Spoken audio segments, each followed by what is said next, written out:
Vamos hoy por el mejor programa, solo hoy. ¿Quién sabe ayer? ¿Quién sabe mañana? Así arrancamos el programa. ¿Qué tal, Fernanda? ¿Ya están listos todos? ¡Listos! Ay, Emilio, no sonaste listo. ¡Listo! Yo nací listo. Yo nací listo. Claro, por supuesto. ¿Qué tal? ¿Cómo estás? Gracias por escuchar. ¿Qué tal, Fernanda? Mi nombre es Fernanda Familiar. Y arrancamos el día de hoy mi periodismo de vida. Con la historia de una mujer inglesa que se llama Louise Joy Brown. Sí, acaba de festejar su cumpleaños el pasado 25 de julio. Mira, posiblemente su nombre no resulte conocido para muchas de las personas porque, pues no dicen, bueno, ¿y esa señora qué edad tiene? ¿De dónde? ¿Cómo? Tiene 41 años. Y resulta que el nacimiento de Louise apareció en toda la prensa mundial justamente hace 41 años.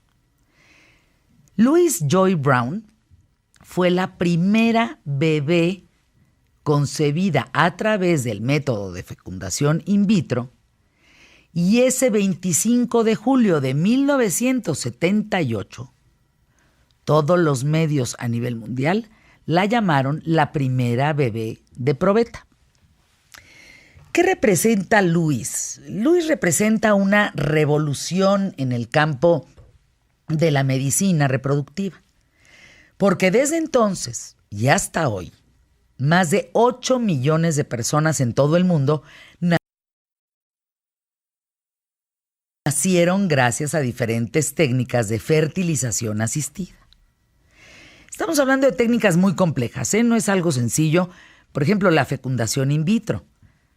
Actualmente se nutre de los nuevos hallazgos en el terreno de la genética. Pero allá en el verano de 1978, bueno, el éxito de John y Leslie, que son los padres de Louise, buscaban tener un hijo y tardaron una década y no podían, hasta que se logra. Y el triunfo se debe al esfuerzo y los años de investigación de un biólogo y un médico. El biólogo se llama Robert Edwards y el médico Patrick Steptoe, ambos de nacionalidad británica. La fecundación in vitro pues consiste en ese momento, imagínense, en 1978, tampoco es que sean 50 años, muchísimo, es muy poco tiempo, pero se lograba la fusión del espermatozoide y el óvulo fuera del cuerpo femenino, del cuerpo materno. Y se lograba en un recipiente de vidrio llamado placa de Petri. Por eso es in vitro. Robert Edwards recibió el Premio Nobel de Medicina en el año 2010 precisamente por haber logrado el nacimiento de la primera bebé de probeta, que se llama Louise Joy Brown. Patrick Steptoe, el doctor, murió antes de recibir este reconocimiento, pero Robert Edwards dedicó su vida a difundir la historia de Louise. Hoy en día, Louise tiene un hijo. Se dedica a dar conferencias, entrevistas a todo el mundo, cuenta su vida, marcada por ser la primera bebé concebida de manera asistida. Ahora, años atrás, sucedía con frecuencia el fenómeno de los embarazos múltiples y por causa de estos tratamientos de fertilización en el que se colocaban varios embriones para asegurar por lo menos un embarazo, pues empezó aquello a salirse de las manos, porque resulta que se embarazaban de triates, de 4 bebés, de 5. Actualmente la técnica ha mejorado. Hoy se cultivan los embriones en periodos más tardíos y así se colocan menos. 1984 hasta 1986 continuaron los avances en materia de fertilización asistida. Y bueno, pues se crearon nuevos métodos como uno que se llama GIFT, que significa transferencia intratubaria de gametos. Esta técnica consiste en colocar óvulos y espermatozoides por separado en las trompas de falopio para que la fecundación se produzca en estos conductos. Otra técnica importante desarrollada es una que se llama PROST, que significa transferencia de ovocitos pronucleados. ¿Qué quiere decir esto? Pues que se implanta el cigoto fertilizado, pero en el que aún no ha comenzado el intercambio genético de las células sexuales masculina y femenina. Este es un gran avance. Hay otro método que se llama el TET, que significa transferencia de embriones dentro de las trompas de falopio, en cuya técnica se implantan en las trompas los embriones ya en desarrollo. 1984. Peter Lutgen, doctor de la Universidad de Monash en Melbourne, allá en Australia, logra por primera vez el nacimiento de un bebé concebido gracias a un óvulo donado. Esto es un acontecimiento en la historia, de la fertilización asistida, porque la paciente que logró embarazarse padecía de una menopausia precoz, por lo cual sus óvulos no servían. Vamos a detenernos aquí en un momentito para poder entender bien y analizar lo que esto significa. Ustedes que me escuchan, que se embarazaron y tuvieron hijos y no tuvieron ningún problema, dirán, ay, pues sí, qué interesante, Fer, ay, qué bonito esto de la fertilización y del in vitro y la madre del muerto. Qué bueno estar informados. Para quien no ha logrado o para quien en su momento no pudo, esto es un viacrucis y es un suplicio. Porque el deseo, el trascender, el querer tener un hijo y no lograrlo, te lleva verdaderamente a cosas por momentos inexplicables de lo que el ser humano es capaz de hacer. Entonces, este avance en la ciencia, el famoso GIFT, el famoso PROST y el famoso TET, son métodos.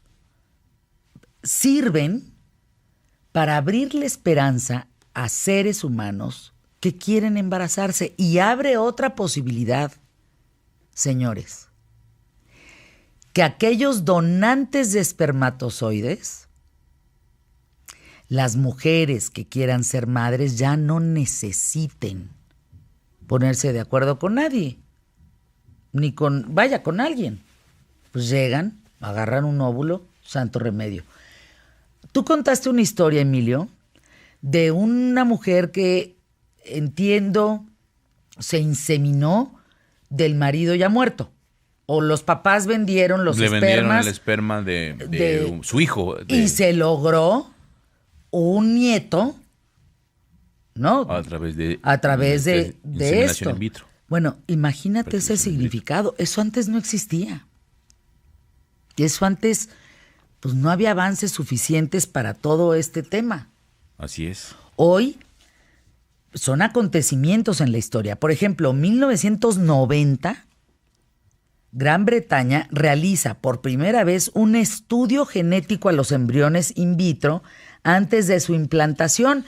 Y aquí la sorpresa es que este procedimiento busca detectar pues alteraciones genéticas o cromosómicas en los embriones y resulta que para evitar, entre otras cosas, pues nada más enfermedades hereditarias de padres e hijos. Entonces, no solo puedes crear un bebé fuera de un cuerpo humano, ¿estamos? Sino además mejorarlo. Así es. Fíjate, eso fue en 1990. En el 91, un equipo del médico italiano Giampiero Palermo empezó a realizar un nuevo procedimiento en Bélgica. Es una cosa que se llama inyección intracitoplásmica de espermatozoides. Ajá. Lo que llaman, lo que suena, lo que dije. Se trata de introducir un espermatozoide con una especie de aguja dentro de un óvulo con el fin de inducir a la fecundación en los casos de hombres que tienen baja concentración de espermatozoides. Digo, a lo mejor quien ya tuvimos hijos, bueno, dice, ay, pues yo ya pasé ese tema. No, pero Esto es un avance muy importante en la biología, en todos sentidos. Crear seres humanos afuera de un cuerpo humano. Ay, oye, pues lo que pasa es que luego tenemos tanta información que ya no nos sorprenden algunas cosas. Claro.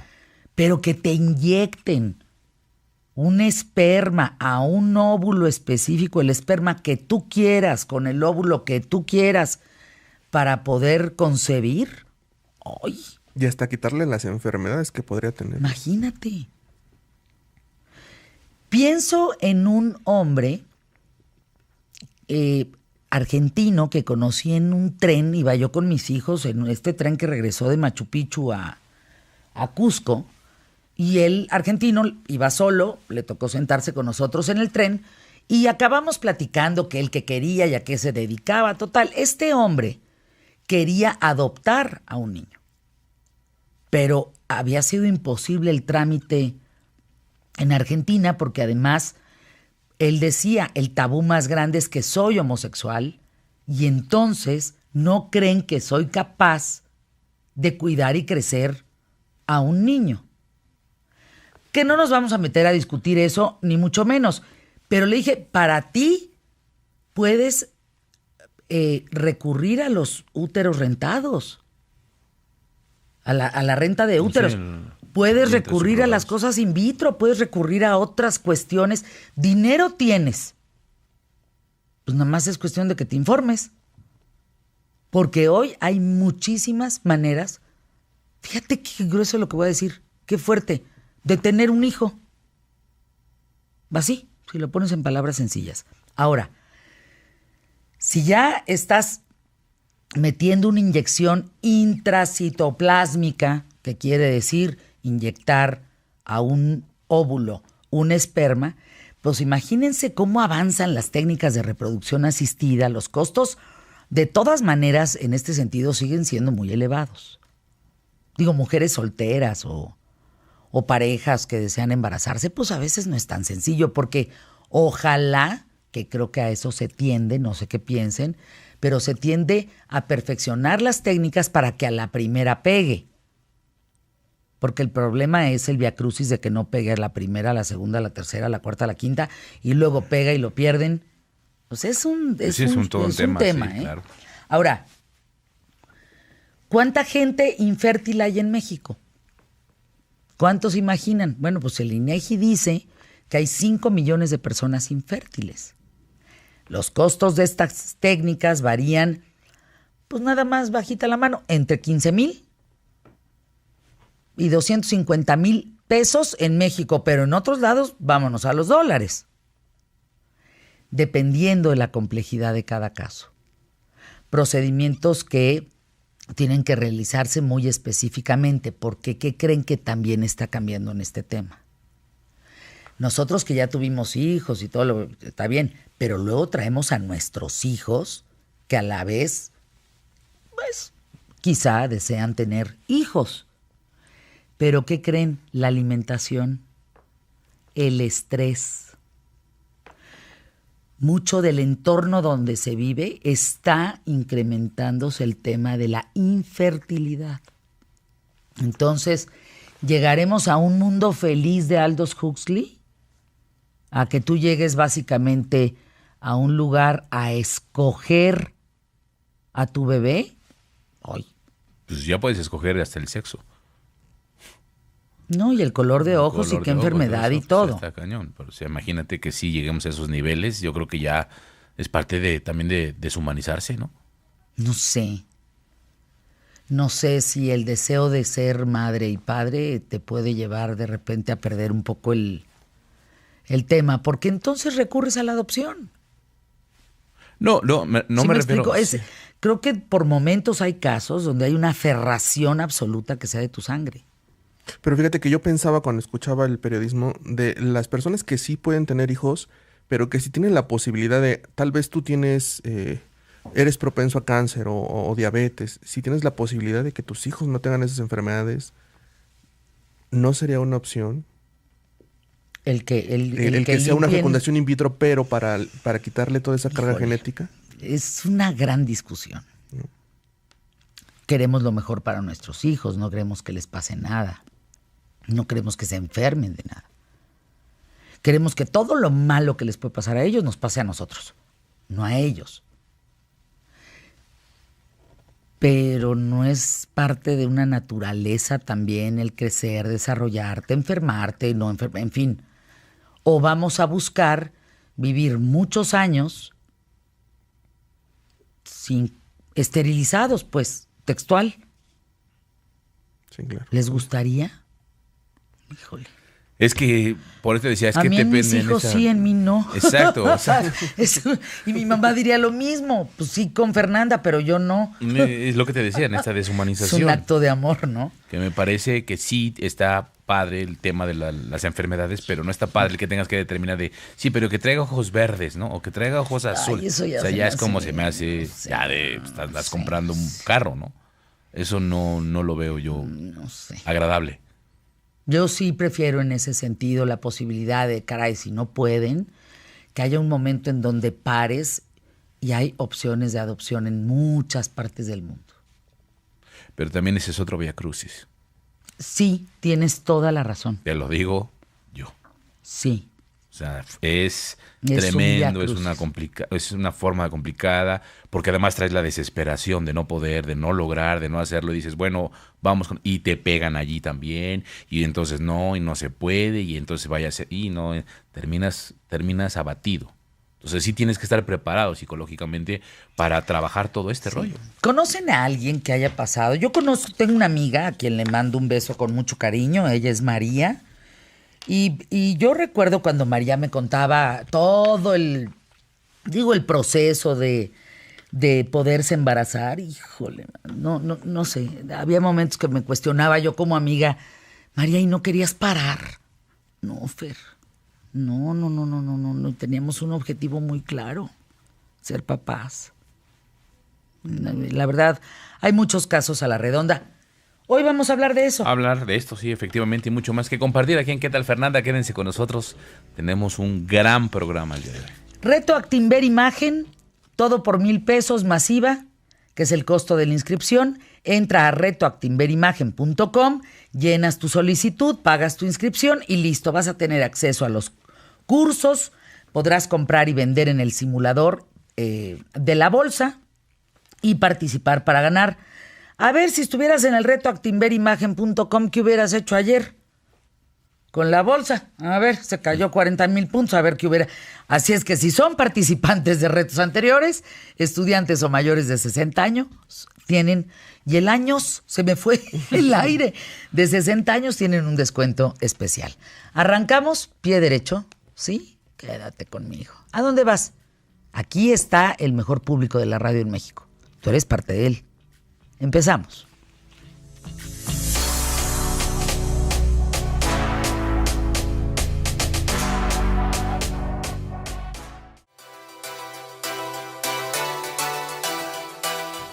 Doctora María Eugenia Po Llanillo, directora de embriología y directora general de Igenomix México, y el doctor Jorge Santibáñez, que es biólogo de la reproducción, director médico del Instituto para el Estudio de la Concepción Humana. Antes de entrar en dimes y diretes, a mí me gustaría, que fue la reflexión en un principio en el programa, ¿hasta dónde es capaz el ser humano de lograr tener un hijo? Pues en realidad, cuando una pareja se plantea tener un hijo, es capaz de hacer lo inimaginable para lograr el objetivo. Inimaginable, aun no teniendo los recursos económicos, hacen lo que sea para lograrlo. Cuéntanos una historia, María Eugenia, que hayas vivido. Pues, para entender. Sí, en principio, por ejemplo, una pareja donde ya se había hecho un ciclo aquí en Ciudad de México. ¿Qué es un ciclo? Un ciclo de fertilidad asistida. ¿Qué dura? Un ciclo de fertilidad asistida dura aproximadamente como 3/4 partes de un ciclo menstrual. Uh-huh. ¿Ok? La mujer empieza el ciclo de estimulación con hormonas para aumentar el número de óvulos que le vamos a sacar. y después se hace la inseminación artificial, después se hace el cultivo embrionario y después se hace la transferencia embrionaria y después aproximadamente 12 días después de esa transferencia embrionaria se hace la prueba de embarazo. Más o menos eso lleva el tiempo de un ciclo menstrual. Bien. ¿Okay? Entonces, esta pareja ya llevaba un ciclo. Claro, se hizo un ciclo aquí en Ciudad de México, es donde yo la conozco, porque me llaman para hacer, la paciente ya tenía 39 años y el marido 42, entonces ellos me llaman para hacer el diagnóstico genético de sus embriones, porque la paciente había leído que ya para su edad era necesario hacer ese estudio para poder incrementar las probabilidades de éxito. Yo le hago su estudio, logramos un embrión normal, se le transfiere, no logra embarazo y bueno, se plantea entonces irse a Estados Unidos. Ujú. Para irse a Estados Unidos significa que por lo menos tenía que tener en el bolsillo preparados unos $30,000 para poderse hacer lo mismo que a lo mejor... Otro ciclo. Otro ciclo. Más el tema de vivir allá, mudarte. Efectivamente, No, porque si no, efectivamente. vas a ir y vienes, ¿no? Es solo, exacto, Exacto. Imagínate desplazarte casi 20 días a Nueva York, nada más y nada menos, que es donde tenemos un médico mexicano, que es el doctor Sandler, en RMA, Nueva York, que es donde van la mayoría de las pacientes mexicanas que recurren a Estados Unidos. Y bueno, le hacen allí su ciclo. Le hacen también diagnóstico genético preimplantacional a sus embriones, no tiene embriones normales, con lo cual se regresa a México sin transferencia, ¿ok? No tiene embriones normales para transferir, con lo cual se vuelve endeudada porque había pedido $30,000 en préstamo y, bueno, pues regresa a México. Me había conocido, fue su cumpleaños, yo la felicité y le dije, pues chica, feliz cumpleaños, pero el tiempo pasa, ¿qué piensas hacer? Ya para eso había alcanzado sus 41 años. No, ya, espérame tantito, si le Claro. vas pensando, porque ya no solo, ya se involucran otros factores. Claro, entonces en ese sentido, pues me dice, tienes toda la razón, Po, a mí todo el mundo me llama Po, y me dijo, tienes toda la razón, Po, no puedo seguir esperando, lo pienso. Y bueno, desde mi posición y con la clínica que le recomendé, hicimos una ayuda a esta paciente para que pudiera hacerse un nuevo ciclo. Desafortunadamente hicimos el ciclo, pero una vez más no tuvo embriones normales para transferir. A día de hoy, esta paciente empezó su estrategia de adopción con 5 agencias. Simultáneamente estaba que se volvía loca, ya no era el estrés de lograr embarazo y buscar recursos para hacerse los tratamientos, sino pues todo el papeleo, los cursos que les implica la adopción aquí en México. Y maravillosamente, cuando se desliga del objetivo que era lograr embarazada y los tratamientos de fertilidad, logra quedar embarazada de forma natural.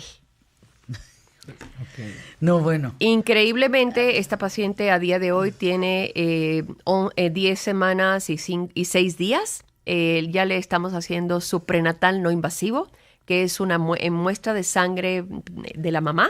Podemos determinar si el bebé viene normal. ¿Qué pasa? ¿Por qué hay esta necesidad en un ser humano de a costa de lo que sea? ¿Por qué pasan por estos viacrucis para después pensar en la posibilidad de una adopción? ¿Qué hay dentro de esas personas, pues? ¿Es sano? Yo considero que la mayoría de las pacientes, principalmente las mujeres, cuando nacen, tienen una perspectiva y cuando ellas llegan a la edad reproductiva, ellas generalmente, su deseo es, 1, encontrar una pareja y 2, ser mamás. Entonces, desafortunadamente las pacientes tienen que pasar muchísimo tiempo antes de llegar con las personas indicadas. Y desafortunadamente cuando llegan con las personas que se dedican como tal a técnicas de reproducción asistida, ya son pacientes en las cuales la calidad ovocitaria, está muy disminuida. Entonces necesitan protocolos de estimulación, necesitan un asesoramiento genético precisamente para tener un niño sano. El objetivo de nosotros que nos dedicamos a reproducción asistida es precisamente tener un nacido sano, vivo en casa, y que tenga ese nacido una mamá que sea sana. Evidentemente necesitan un asesoramiento genético para descartar cualquier tipo de alteración cromosómica, el cual, conforme va avanzando la edad, pues cada vez está más disminuida. Ahora, platicaba yo al principio que las técnicas de fertilidad hoy, bueno, han avanzado muchísimo. Ya puedes inyectar un esperma directamente en un óvulo. Todas esas técnicas nuevas ya las tenemos en México. ¿Qué lugar ocupa México en el tema de la fertilidad en el mundo? Sí, nosotros los tratamientos de reproducción asistida los vamos a dividir como tratamientos de baja complejidad y tratamientos de alta complejidad. Un tratamiento de baja complejidad significa, son ciclos de inductores de la ovulación con coito programado, se dan medicamentos y se programan las relaciones sexuales. Si esos tipos de tratamientos no funcionan, entonces pasamos a una inseminación intrauterina, que consiste también en administrar medicamentos, se pide una capacitación espermática de la muestra del varón y prácticamente se deposita en el interior del útero de la mujer. Caso de que una inseminación no funcione, entonces pasamos a técnicas de reproducción asistida de alta complejidad, que son ciclos de fertilización in vitro, que tienen diferentes técnicas. Alguna de ellas es la inyección intracitoplasmática. Y pues bueno, todos esos tipos de tratamiento ya están disponibles aquí en nuestro país. Costos, evidentemente, conforme haya más avance, bajan los costos previos, es decir, de los descubrimientos previos. Siempre lo actual va a ser más caro. ¿Eso es correcto? Las nuevas tecnologías ciertamente, pues en realidad vamos adicionando cosas por ejemplo, a la inyección intracitoplasmática. ¿Qué podemos hacer más allá de la inyección intracitoplasmática, que era la limitante para pacientes que no tenían casi espermatozoides en su eyaculado? Y eso nos permitió un gran avance. ¿Qué pasa a día de hoy que las mujeres retardan la maternidad y debemos analizar los embriones desde el punto de vista cromosómico? Esto es algo añadido al ciclo de fertilidad asistida. Son costos adicionales, pero desde que se secuenció el genoma humano a día de hoy, todas estas tecnologías cada día se abaratan. Es cierto que se han hecho muy eficientes y todo lo que mucha gente piensa que es inalcanzable se ha hecho muy accesible. Déjenme ir una pausa, por favor, darle la bienvenida con mucho gusto, como siempre, a nuestros patrocinadores, aquellos que nos voltean a ver y se dan cuenta de la calidad del contenido, de todo lo que tenemos, de los colaboradores. Les doy un espacio a los patrocinadores, por supuesto, porque ellos me lo dan a mí a través de imagen, y regresamos.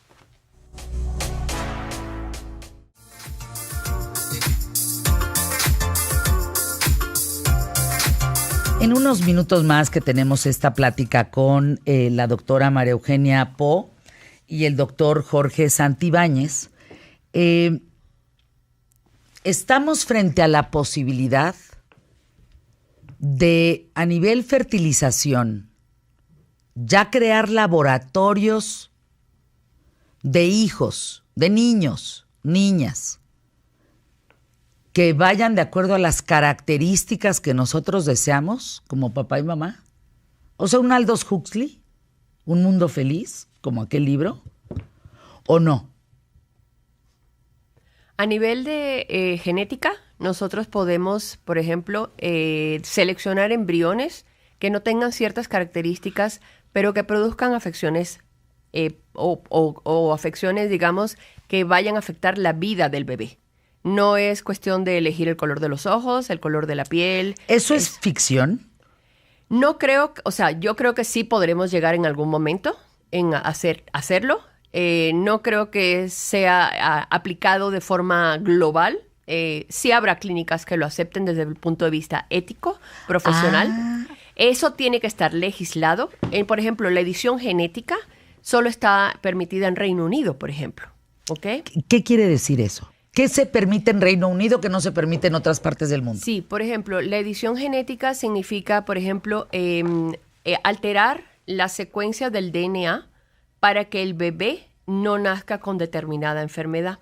Ahora, por ejemplo, en Grecia acaban de nacer un bebé de una madre que tenía una endometriosis severa, en donde lo que se hizo fue utilizar óvulos de donante y lo único que se hizo fue trasplantarle el núcleo de la mamá para que tenga la información genética.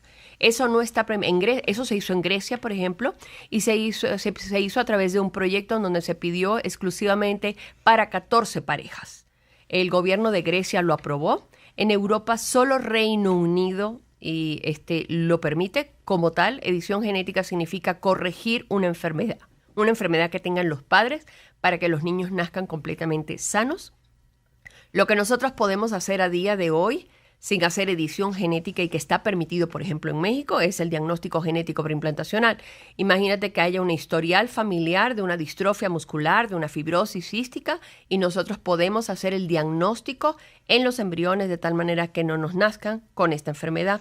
Un caso muy particular también, por ejemplo, es el de Angelina Jolie con un cáncer de mama, un historial familiar de cáncer de mama, mutaciones en el gen BRCA1, BRCA2. Ella decidió y optó por hacerse una mastectomía radical bilateral y se puso sus prótesis, muy guapa. Pero nosotros, por ejemplo, a día de hoy, donde tenemos un historial de cáncer familiar de mama, donde ha muerto la abuela, la tatarabuela, todos, y se demuestra que la mamá que quiere tener un bebé tiene esas mutaciones, nosotros podemos estudiar los embriones y evitar que estos bebés nazcan con estas mutaciones y padezcan cáncer de mama, por ejemplo. A ver, pregunta que me parece muy importante. ¿Qué se busca con esto de Reino Unido, por ejemplo?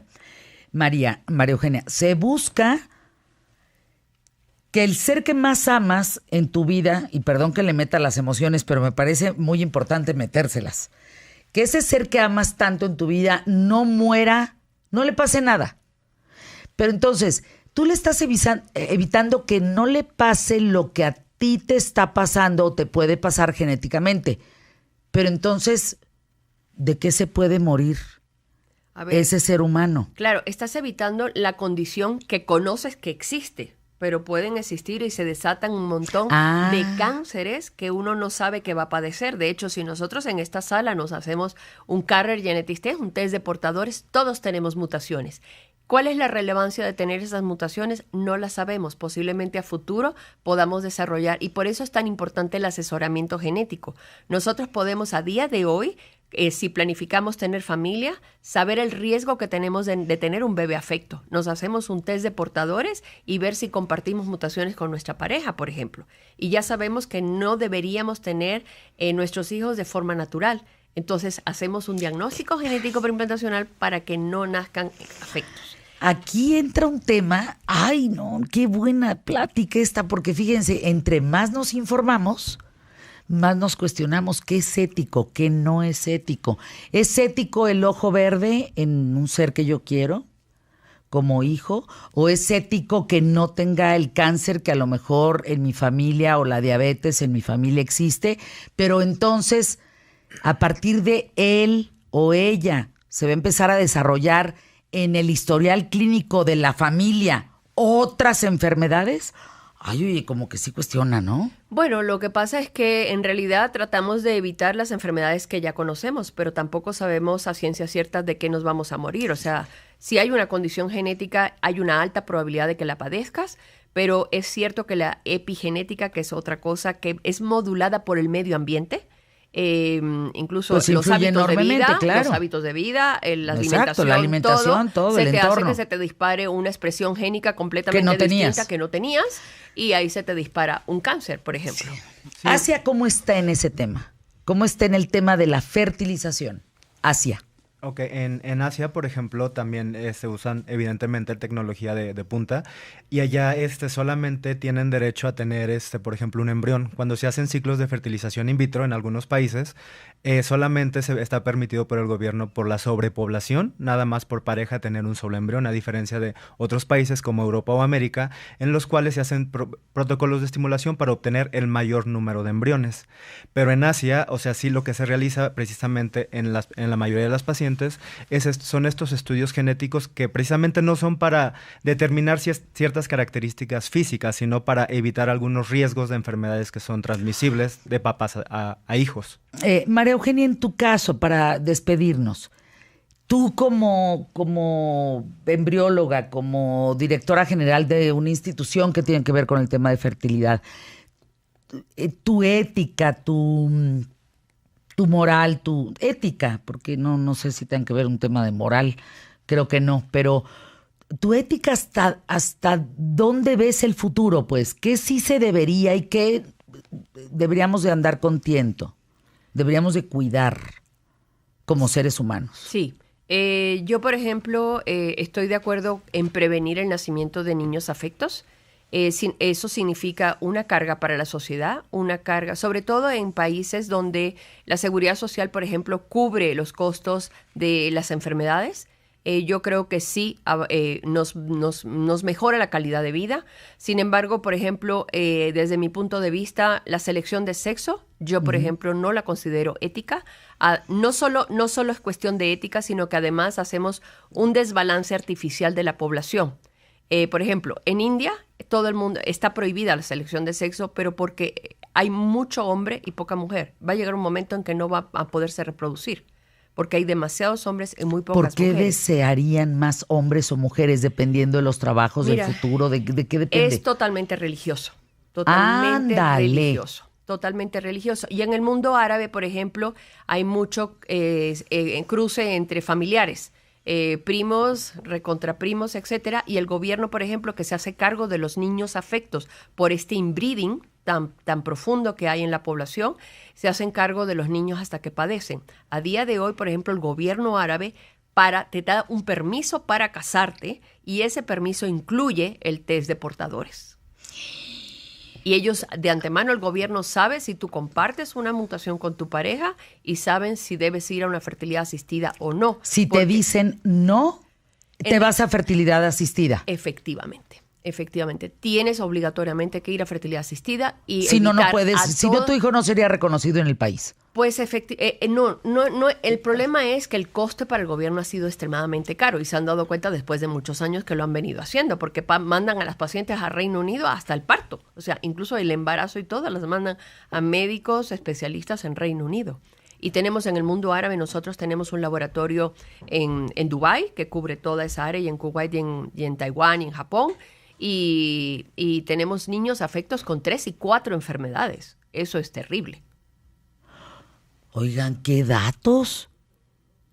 Porque pues hablar de fertilidad, fíjense cómo no nada más conlleva el cumplir el deseo, la expectativa de una pareja, sino pues toda la ética, todo el tema, en qué país lo haces, cómo lo haces, hasta dónde quieres llegar.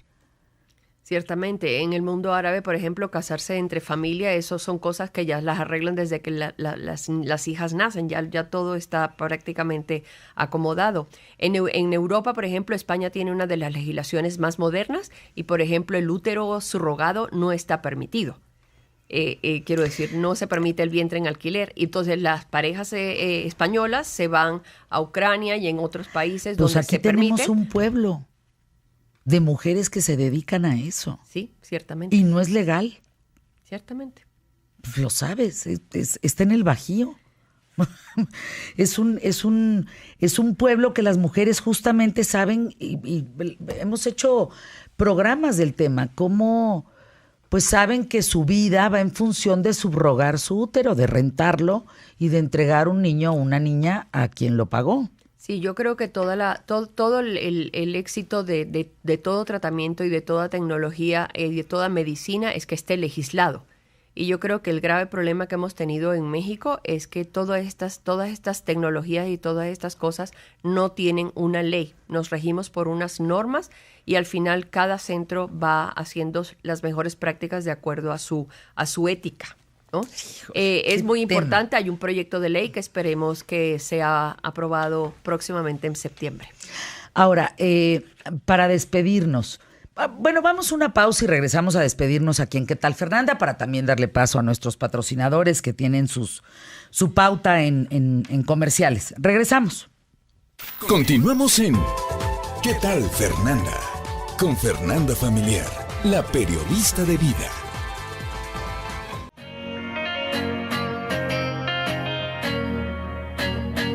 Comentábamos con la doctora María Eugenia Po y el doctor Jorge Santibáñez. Por cierto, paréntesis, Aristóteles Núñez, te mando un abrazo. No, bueno, ¿cómo no tengo 30 años, mi querido Aristóteles? Bueno, ¿qué te dijo? En fin, estábamos platicando del mundo árabe. Ustedes tienen, por ejemplo, una clínica de fertilidad en el mundo árabe y cómo involucrarse o trascender genéticamente a través de hermanos, primos, tíos y demás, pues eso ha generado problemas en la genética, digamos, de la raza, por ponerlo en palabras y una explicación muy sencilla. Entonces ya tiene que haber protocolos para ver si tú te estás casando con alguien compatible para que no nazca un ser con problemas genéticos. Efectivamente. Cabe mencionar que Genomics es un laboratorio que tiene tecnología de genética aplicada a medicina reproductiva. No somos clínica de fertilidad como tal. Nosotros damos apoyo a clínicas de fertilidad para implementar todas estas nuevas tecnologías. Y en el mundo árabe, ciertamente, uno de nuestros servicios, que es el Carrier Genetics Test o el test de portadores, donde nosotros podemos prevenir el nacimiento de niños afectos. Y en el mundo árabe, para evitar pues el nacimiento por el gran entrecruzamiento que hay entre consanguíneos. Exacto. Primos, para que la gente lo entienda, primos segundos, primos hermanos. El gobierno ha decidido implementar esto como una ley en donde para casarse deben hacerse el test de portadores. Y hemos firmado un acuerdo con el gobierno árabe en donde el test que se utiliza es el test de Genomics. De tal manera que sabemos cuál es la estrategia. O sea, si la pareja comparte mutaciones, sabemos cuál es la estrategia a seguir para que les nazca un bebé sano. ¡Wow! India, Asia, decíamos, ya no es actual esta versión de que solo puedes tener un hijo. Justamente Asia ya está abriendo las puertas para poder tener más. Sí, también por un tema de... Bueno, no sé cómo se podrían acabar si son 1.500 millones. Es decir, más bien habría otros problemas, que todos esos jóvenes puedan estudiar, que todos esos ancianos o gente de la tercera edad tenga pues atención, en fin. Pero bueno, está abierto a tener ya más hijos. Sí, el gran problema que había en China es que además que se permitiera tener solo un hijo y además se le daba prioridad a tener hijos varones. Entonces, evidentemente, eso ha desequilibrado la población y ellos muy estratégicamente han abierto como la veda, digamos, ¿no? De poder tener un segundo hijo y se han dado cuenta que necesitan niñas en su población, porque si no, no se van a poder perpetuar. Ahora, en el caso del mapa mundial, pues, o sea, del mapa del mundo, en el sentido de ¿quiénes no quieren tener hijos? ¿Quiénes están teniendo hijos de más? Pensando en que no todos tienen las mismas condiciones de alimentación, de estudio, de salud, de seguridad. Ahí es cuando se habla de hijos de más, ¿no? ¿Cómo está el mapa en el mundo? En cuanto a la casuística de infertilidad, ¿te refieres? Sí, o que, por ejemplo, en Alemania quieren tener hijos. ¿O prefieren ser una población de gente grande? Gente adulta. Fíjate que ese es un comportamiento a nivel europeo, donde la población ciertamente está envejeciendo. Eso lo vemos en España. Yo que soy española, te lo puedo decir. No ves niños, ¿verdad? No. Y cuando pasas el charco te ves rodeada de niños. A mí eso me llama mucho la atención. Pero sí, y sobre todo se plantean tener apenas un niño. Todas lo tienen a partir de los 40 años. Todo el mundo tiene que recurrir a técnicas de fertilidad asistida porque no logran embarazarse. ¿Qué estás diciendo? Sí. ¿En Europa? Sí. En Europa te estoy hablando que en España no hacemos menos de 200,000 ciclos al año. ¿Qué estás diciendo? Sobre todo porque además tenemos turismo reproductivo. En España es un país referente en reproducción asistida. Y tenemos lo que llamamos, además del turismo, porque España es bella y merece la pena visitarla. Queda claro. Vamos todos a España. Nos visitan, aprovechan y se hace lo que se llama el turismo reproductivo. Aprovechan unas vacaciones y van y se hacen un tratamiento de fertilidad. En España tenemos el grupo más grande de fertilidad del mundo, que es el grupo del Instituto Valenciano de Infertilidad, ahora combinado con RMA. Oye, María Eugenia, a ver, espérame tantito. ¿Qué datos para quienes te estamos escuchando? ¿Qué está pasando en las mujeres y en los hombres que quieren tener un hijo en España? Que entonces tienes 200,000 fertilizaciones al año. Es la alimentación, es el área geográfica, es el GPS, ¿qué es? No, en realidad es un problema de retrasar la maternidad. Postergar la fertilidad. Exactamente, es retrasar el momento en que quieres ser madre. Nadie se plantea a día de hoy, como en nuestra época y en nuestra generación, tener un hijo antes de los 30 años. Nadie se lo plantea. Cuando te lo planteas, estás en los 40 años y tu reserva ovárica está disminuida, tu calidad ovocitaria también. Y increíblemente se ha empezado a reportar que la edad del hombre también repercute. Solo que está un poquito... en la mujer el punto de corte son los 35 años, que cae como si nos tiráramos por un barranco. En el hombre es a partir de los 45. Hay un estudio espectacular americano de más de 40 niños nacidos de papás... Hombres de mayores de 40. No te imaginas los riesgos que tiene un bebé nacido de padre de edad paterna avanzada. Sí, hay que Increíble. tener en cuenta que, por ejemplo... Oye, De autismo, de diabetes, de diabetes gestacional, de preeclampsia, no te imaginas lo que hay.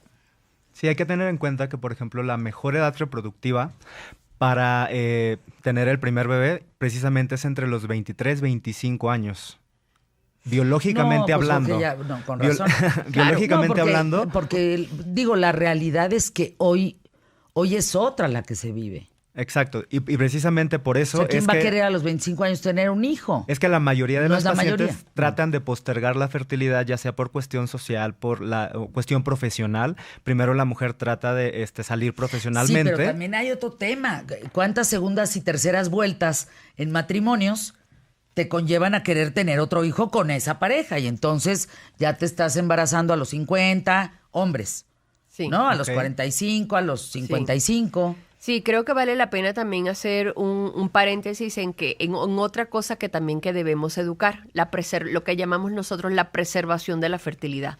Y es educar a nuestras chicas jóvenes en que pueden congelar sus óvulos y ser mamá a los 40, pero con los óvulos de los 25 años. Eso es sumamente importante. Esa es otra materia que también tenemos que darle mucha difusión. A día de hoy, cualquier chica joven por debajo de los 30 años, yo lo recomiendo hasta los 32, 33 Que años. guarde sus óvulos. Que guarde sus óvulos. ¿Eso ¿Es cuesta cierto? mucho? Pues yo no sé mucho a nivel de clínica. A lo mejor el doctor Santibáñez pueda tener ¿Tú más sabes idea. más o menos si es muy- Aproximadamente unos 50,000. La Pesos. congelación, sí, 50,000 ¿La pesos, congelación de congelación cuántos? de los óvulos. Eso ya depende del número de óvulos que se tenga, por ejemplo, en un ciclo. En una paciente joven, normalmente podemos tener entre 10 a 15 óvulos y prácticamente ese es el costo. Por ¿Y ejemplo, caducidad? ¿Cuánto duran esos óvulos? los óvulos pueden estar años congelados. Al momento de que la paciente, por ejemplo, si quiere venir a congelar a los 25 años, puede venir por sus óvulos a los 40 años y precisamente se implantan, pero con la calidad de una paciente joven. No, bueno. ¿Qué historias? No, es increíble cómo hemos evolucionado. Oye, me impactan tus datos, María Eugenia. A ver, ya hablamos de Asia, ya hablamos del mundo árabe, ya hablamos India, ya hablamos de... ¿Cómo está, por ejemplo, toda la parte allá, Noruega, Rusia, todo, Dinamarca, todo eso por allá? ¿Cómo está América Latina? Y oye, bien importante, ¿cómo está Estados Unidos? En el Estados tema Unidos, sí, de Estados fertilidad, sí, pues. Estados Unidos tiene muchísimos centros de fertilidad. Yo la verdad que en número no sabría decirte, yo creo que más de 200 centros fácil.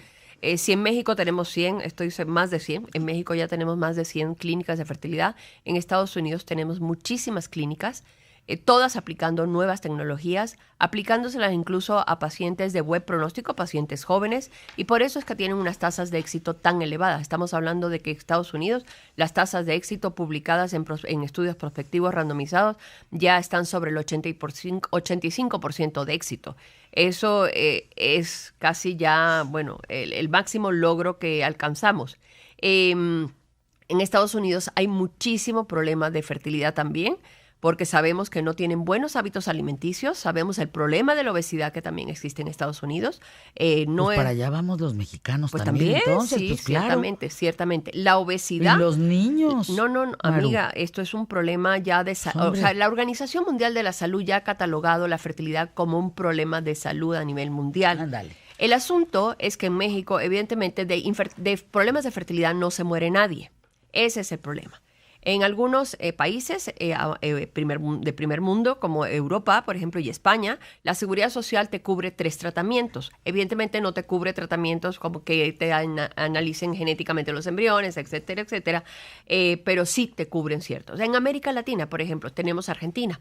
Argentina tiene lo que llaman la obra social, Ajá. donde tú te suscribes como un seguro privado y te cubren absolutamente todo, que eso es un programa muy interesante. En México no tenemos nada, todo lo tiene que pagar la paciente. Y cuando se va al 20 de noviembre, al IMSSSTE, al INPE, no sé qué, pues los recursos son extremadamente limitados. Bueno, si ahora no hay quimios, imagínate cómo va a haber un tema de fertilidad. Lo que Pues se hace no muy hay. injusto es que no toda la población tenga acceso, a por supuesto. Eso es lo que... Para despedirnos, ¿hay estudios sobre la calidad del espermatozoide en el mundo? Sí, evidentemente todos los pacientes que cursan con infertilidad, en una valoración de primera vez se tiene que analizar una muestra seminal y en esa muestra seminal se pueden identificar algunas de las características, por ejemplo, la morfología, la forma de los espermatozoides, la concentración, la movilidad. También existen algunos estudios que tratan de evaluar la fragmentación del DNA, es decir, la cantidad de alteración que pudiera tener el material genético de esos espermatozoides. ¿Dónde habría la mejor calidad de espermatozoides? Perdón la pregunta, pero pues debe de haber un mapa en el mundo en donde, porque se entiende que si 100 parejas, a ver si estoy en lo correcto y actualizada, si 100 parejas tienen una relación sexual ahorita, toditos ahí están teniendo una relación, equivale a solamente 5 embarazos de esas 100 parejas. ¿Es correcto? Sí, la estadística a día de hoy es 1 de cada 6 parejas tiene problemas de fertilidad. Sascuas. 1 de cada 6. Y México está en esa casuística. A día de hoy tenemos en edad fértil, lo consideramos edad fértil en México, aproximadamente entre 5 y 8 millones de parejas con problemas de fertilidad. No, hombre, qué barbaridad. Pues eso está terrible. Con razón hay más de 100 clínicas que además han abierto, te lo digo en serio, en los últimos 10, 15 años, ¿eh? Sí, había muy pocas desde hace muchos años, pero de repente empezó un boom, porque mucha gente se iba a Estados Unidos. En fin, qué datos, María Eugenia Po, muchísimas gracias. Tus datos, por favor, ¿qué datos? Tus datos. Sí. Bueno, mi nombre es María Eugenia Po, soy directora de Igenomis México y directora de embriología de Igenomis a nivel global. Mi dirección de email es me.poo@igenomis.com y pueden seguirnos en nuestras redes sociales, Instagram y Facebook, @igenomismexico. ¿Y tú, doctor? Ok, mi nombre es Jorge Luis Santibáñez, soy director médico de IECH, el Instituto para el Estudio de la Concepción Humana, en la sucursal aquí de Ciudad de México. Mi correo es jorgeluisanti1987@gmail.com, igual en redes sociales, Facebook, Twitter, como IECH, sucursal Ciudad de México. Ay, oigan, ¿a dónde llegaremos? Somos 7,500 millones de habitantes hoy en día. Año 2020 poquitos, vamos a ser 9,500 millones. ¿Es correcto? Más o menos, Entonces, pues más o menos van a nacer 2,000 millones. Sí, para que todavía te vayas, cerremos el programa con una casuística más impactante. Por minuto en el mundo inicia un ciclo de fertilidad asistida 6,500 parejas por minuto. ¿Cómo? O sea, el minuto que empezó ahorita a las 12:17, a las 12:18 hay 6,500 parejas que están en un ámbito de fertilidad para poderse embarazar en el mundo. Iniciando un tratamiento de fertilidad asistida. Un ciclo, lo que llamas un ciclo. Exactamente. Esa Órale. es la casuística de la sociedad europea. Bueno, ¿y cabremos los 9,500 millones? Sí. Sí, dice sí. Bueno, donde hay mucho espacio, yo lo vi, 200 kilómetros donde no ves nada es Bolivia, pero pues no ves nada. Pausa, volvemos. O sea, acaban de terminar las 6,500 personas su ciclo en este instante. Fíjense lo que dura un minuto. Así el tema. Volvemos.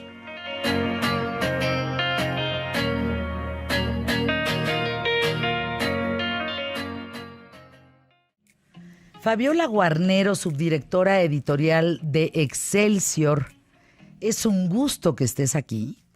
Y ayer vimos las escenas de una protesta que terminó en actos vandálicos terrible. A ver, ¿es protesta por la inseguridad o al cabo es un acto de provocación? Uh-huh. Y fíjate que es un tema, Fer, buenas tardes a ti y a todos los que nos escuchan, un tema muy polémico que ha causado opiniones distintas, es decir, hay mucho enojo. Estamos muy conscientes de que la inseguridad, la violencia, los delitos sexuales, el acoso hacia las mujeres va en aumento. Sabemos que cualquier pues transporte público, ya sea concesionado, ya sea de varios pasajeros o sea privado, se corren riesgos no solo en la Ciudad de México, sino en todo el país porque hemos visto.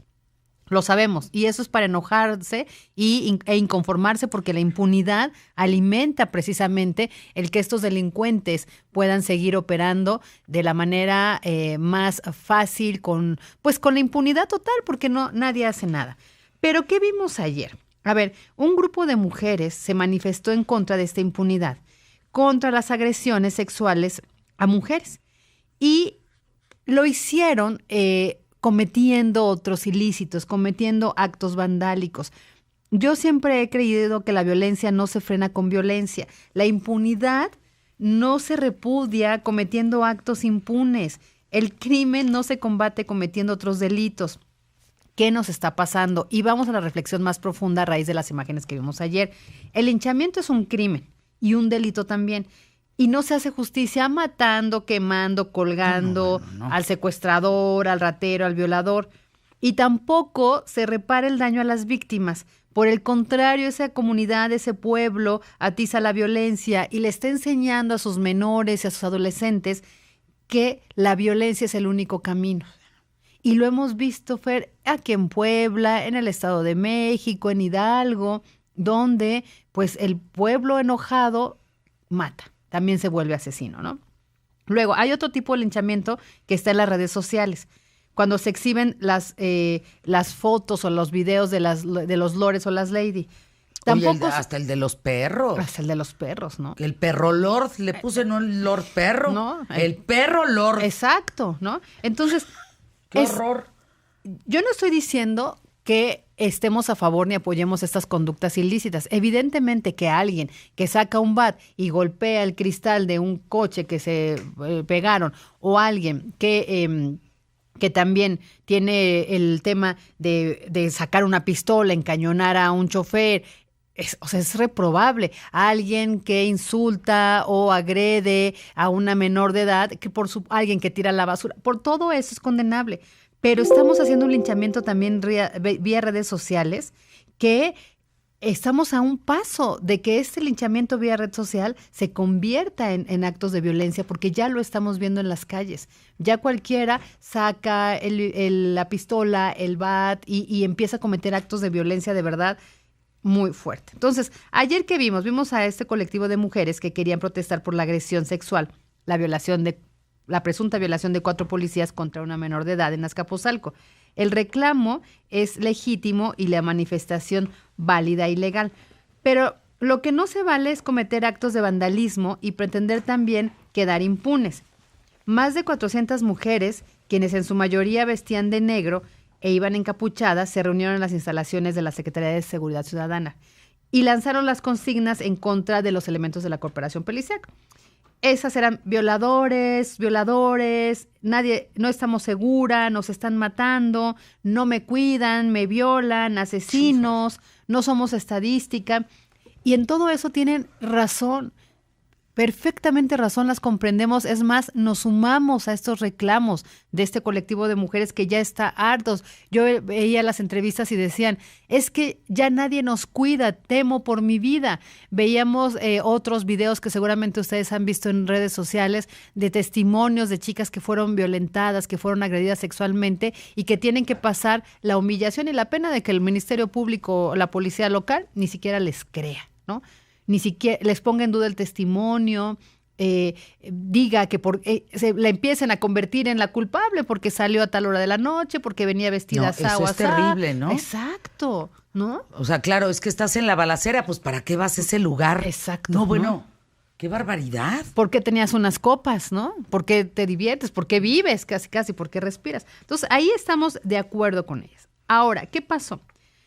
Pues que con megáfonos y pancartas en mano, algunas de las protestantes que vestían uniformes similares a los de la policía capitalina insultaron verbalmente a los efectivos que resguardaban la entrada del edificio principal. Y después, cuando el secretario de Seguridad Ciudadana, Horta, salió a intentar hablar con ellas, pues ellas, aparte que lo empezaron a hacer bolita, bueno, a acorralar con sus cuerpos y sus consignas, le aventaron diamantina, color, pues como fuchsia, ¿no? Fuchsia. Sí, y un rosa mexicano. ¿Para qué quieres? Que se notaba. Se notaba, ¿no? No, Entonces, pues, el funcionario, pues, se regresó a su oficina, ya no hubo diálogo, los ánimos, pues, se enardecieron más, algunas activistas rociaron pintura en aerosol a los elementos de la policía bancaria y, pues, empezaron a marchar por las calles y a vandalizar, lo que también hemos reprobado en otros actos, a pintar las paredes, a los policías agredirlos ya físicamente, pues con el aerosol en la cara, en los cuerpos, en los uniformes. Ahora sí que por donde marchaban iban cometiendo estos ilícitos. Llegaron a la Procuraduría Capitalina y pues ahí el panorama fue más violento. Vimos a estas chicas con los rostros cubiertos con los paliacates, rompiendo con patadas, con tubos, los cristales de la Procuraduría, y así entraron a las instalaciones. Con un martillo, una de ellas rompió la puerta, pintaron las paredes con sus aerosoles, después tomaron los postes que se utilizan para hacer las filas en cualquier pues cine o entrada de cualquier oficina, estos postes metálicos, los empezaron a aventar y a romper.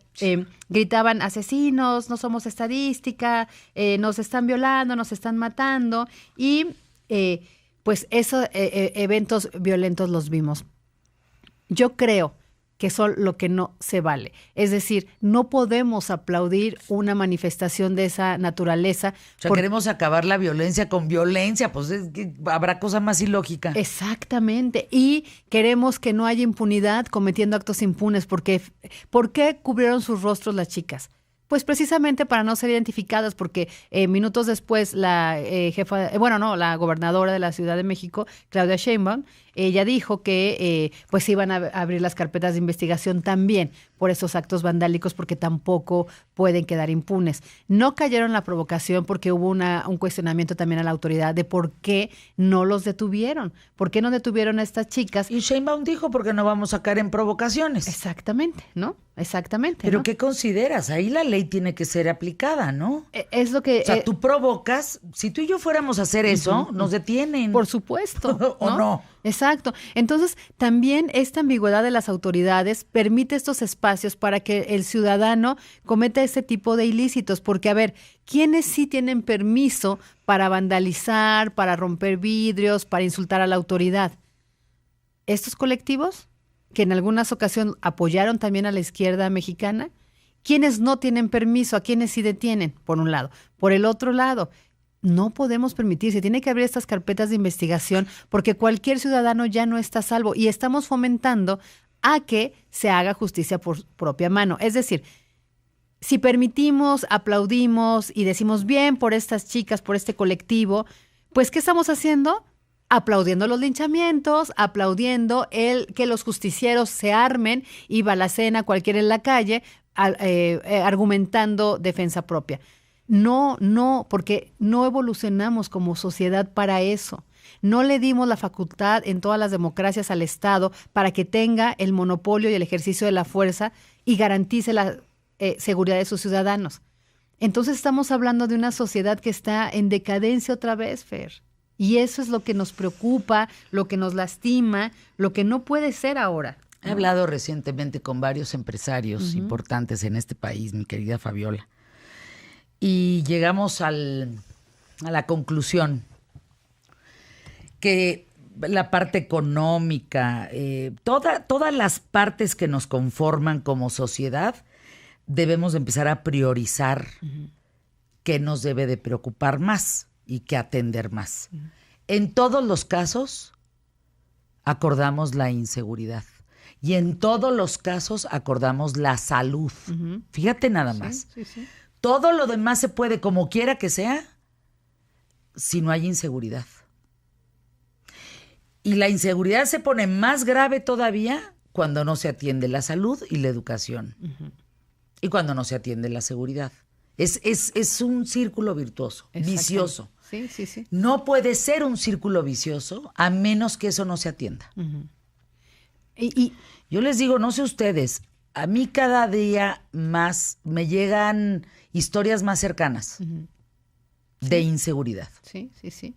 Y veo estos niveles de violencia permitidos y digo, no, provocación o no, la ley es la ley. Exactamente. Alégale, van para adentro. Porque además, exacto, en ese tipo de protestas que se convierten en actos vandálicos, la discusión se va a otro lado porque empiezan pues las fuerzas políticas ahora sí que a jalar agua para su molino y dicen, ¿fue una provocación? ¿Fue un acto para ver hasta dónde resiste o no la autoridad? ¿Están siendo utilizadas? ¿Quién les paga? Y entonces se Pero en Tabasco es ley garrote. Exactamente, ¿no? ¿Cómo? Y son grupos que también en otros momentos apoyaron a la izquierda. O, por ejemplo, que dan permiso, hay antecedentes. Ha habido maestros de la CENTE que también ahora es escuchada por el actual gobierno, que irrumpían en la Secretaría de Educación Pública hasta con troncos de árbol para tirar la puerta histórica de maderas del siglo pasado de la Secretaría de Educación Pública. Y después vimos en años pasados, recuerden ustedes, cuando hay aquellos actos vandálicos de los llamados anarquistas, cómo incendiaban a los propios policías. Claro. Policías que también vienen de nosotros, de nuestras familias. Entonces, yo concluyo diciendo, no, la violencia no frena otros tipos de violencias y la denuncia contra las violaciones tampoco se puede repudiar cometiendo actos ilícitos, Fer. Bueno, pues ahí la información, mi querida Fabi Guarneros. Así estás en redes. Gracias por estar con nosotros aquí en ¿Qué tal, Fernanda? Hacemos una pausa. Tenemos mucho más que compartir. Quédate conmigo.